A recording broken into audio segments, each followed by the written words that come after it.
दोस्तों नमस्कार, मैं हूं शीतला तिवारी। दोस्तों, भारतीय रेलवे चाहे जितने भी दावा कर ले कि हम सुरक्षा आपको देते हैं, लेकिन कुल मिलाकर के आप समझ लीजिए कि भारतीय रेलवे की सुरक्षा जो है वह कभी नहीं हो पाएगी।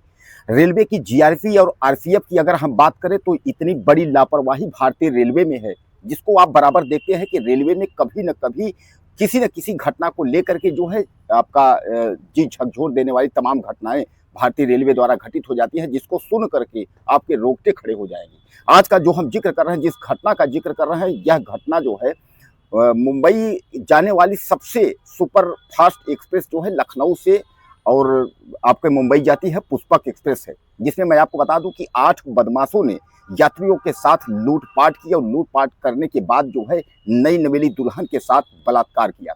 और बलात्कार ही नहीं, उसके बाद उसको मार पीट करके यह लोग घायल कर दिए और बाद में उसको हॉस्पिटल में भर्ती कराया गया, जहां उसकी हालत नाजुक बनी थी। हालांकि बहरहाल उसके बाद स्थिति सामान्य हो गई और 8 बदमाश जो थे वह पकड़े गए और उसके बाद जो है वह जेल के सलाखों में है। अब स्थिति यह है कि वह अपने जो है जीवन और मौत के बीच की भीख मांग रहे हैं। यानी कहने का तात्पर्य यह है कि उनको फांसी की सजा जो है महाराष्ट्र सरकार ने सुना दिया है। तो जिक्र करते हैं जिस घटना का, यह घटना मैं आपको बता दूं कि लखनऊ से पुष्पक एक्सप्रेस जो है वह मुंबई के लिए चलती है और पुष्पक एक्सप्रेस जो है उत्तर प्रदेश यानी यूपी की राजधानी लखनऊ से यह एक ऐसी गाड़ी है जिसमें तमाम जो जीविका चलाने वाले हैं, यूपी से तमाम लोग जो रोजगार की तलाश में मुंबई जाते हैं उस पर सवार होते हैं। मैं आपको बता दूं D2 कंपार्टमेंट यानी D2 जो डिब्बा है, वह जब गाड़ी यहाँ से निकलती है यानी लखनऊ से, उसके बाद गाड़ी जो है महाराष्ट्र जब एंट्री करती है तो महाराष्ट्र भुसावल के आगे जब निकलती है तो एक स्टेशन पड़ता है इगतपुरी। इगतपुरी स्टेशन पर गाड़ी खड़ी होती है। उसके बाद तमाम लोग वहाँ उतरते हैं, लोग नाश्ता पानी करते हैं, लोग खाना खाते हैं, लोग चाय पीते हैं और उसी क्रम में जो है वहाँ गाड़ी काफ़ी देर तक वहाँ खड़ी रहती है और उसके बाद जो यह बदमाश थे यह किसी को पता नहीं चलता, यह भी जो है सामान्य यात्रियों की तरह 8 बदमाश जो है गाड़ी में सवार होते हैं।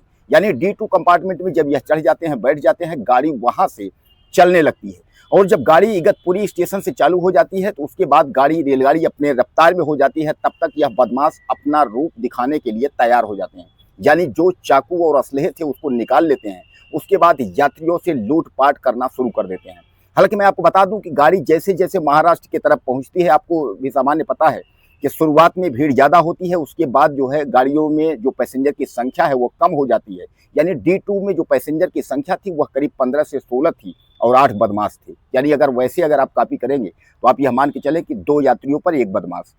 वह अपने असलहे निकाल करके हर यात्रियों से लूटपाट किए। जिसके पास चैन था, जिसके पास पैसे थे, जिसके पास जेवरात था, सब इन लोगों ने लूट लिया। लूटने के बाद यह बदमाश एक किनारे में खड़े हो गए। इनको इंतजार था कि कब गाड़ी अगला स्टेशन कसारा पहुंचे और गाड़ी खड़ी हो, तब तक हम लोग जो है यहाँ से उतर के भागें। लेकिन गाड़ी कसारा स्टेशन नहीं पहुंची, उसके बीच में ही एक बदमाश को जो है एक नई नवेली दुल्हन दिखाई देती है। हालांकि उसकी नज़र जब उस लड़की पर पड़ती है तो वह जो है वो लड़की के बारे में छेड़खानी की स्थिति वहाँ पहुँचता है और जब पहुँचता है तो कुछ जो यात्री थे वह विरोध करते हैं और जब विरोध करते हैं तो उन यात्रियों के इन बदमाशों ने पिटाई कर दी। हालांकि मैं आपको बता दूं किसी में हिम्मत नहीं पड़ी थी कि वह लूटपाट और छेड़खानी की वारदात को रोकने के लिए कोई टेलीफोन कर दे, कोई कंट्रोल रूम से बात करे, कोई रेलवे को हेल्पलाइन करे या जंजीर खींचने की भी कोई स्थिति में नहीं था, क्योंकि उन बदमाशों ने इतनी तरीके से धमकी दिया था कि अगर किसी ने ऐसी हरकत करने की कोशिश की उसको अंजाम भुगतना होगा। दोस्तों, मैं आपको बता दूं कि आपके मन में जहन में सवाल आता होगा कि आखिर इतने पैसेंजर थे तो कैसे लूटपाट हुई और कैसे इस तरीके घटना को अंजाम दिया गया। तो आपको मैं बता दूं D2 कंपार्टमेंट जो डिब्बा था उसके एक तरफ 1 बदमाश था और दूसरे तरफ 2 बदमाश थे। यानी डिब्बे का जो क्रम था, आने जाने की जो स्थिति थी, इस डिब्बे से उस डिब्बे में, वह बदमाशों ने रोक रखा था। किसी भी पैसेंजर को इस डिब्बे में आने की अनुमति नहीं थी। उसको बरगला देते थे, इधर भीड़ है, ये सब कहने को उल्टा सीधा करके जो है उन लोगों को बरगला देते थे। अब मैं आपको बता दूं कि छेड़खानी के बाद यानी नवी नवेली जो दुल्हन थी उसके साथ छेड़खानी के बाद उन लोग जो है यात्रियों के सामने उस दुल्हन के साथ रेप करना शुरू कर दिया। और मैं आपको बता दूं केवल एक ही नहीं, उन 8 बदमाशों ने जो है बारी बारी से उस दुल्हन के साथ रेप किया और उसके पति को भी पीट दिया। यानी दुल्हन को भी पीटे, उसके साथ जो है रेप बलात्कार हुआ और उसके जो पति था उसको भी पीट दिए।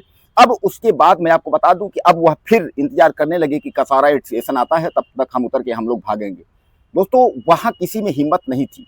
जैसे जैसे कसारा स्टेशन, वह ट्रेन जो है पुष्पक पहुंचती है, कसारा स्टेशन जब पहुंचती है वहां खड़ी हो जाती है। तमाम आपने देखा होगा कि जब स्टेशन पर गाड़ी खड़ी होती है तो जीआरपी और आरपीएफ की जो टीम है, जो पुलिस वाले हैं, वह डिब्बे को देखते हुए जाते हैं। आपने अक्सर देखा होगा प्लेटफार्म पे।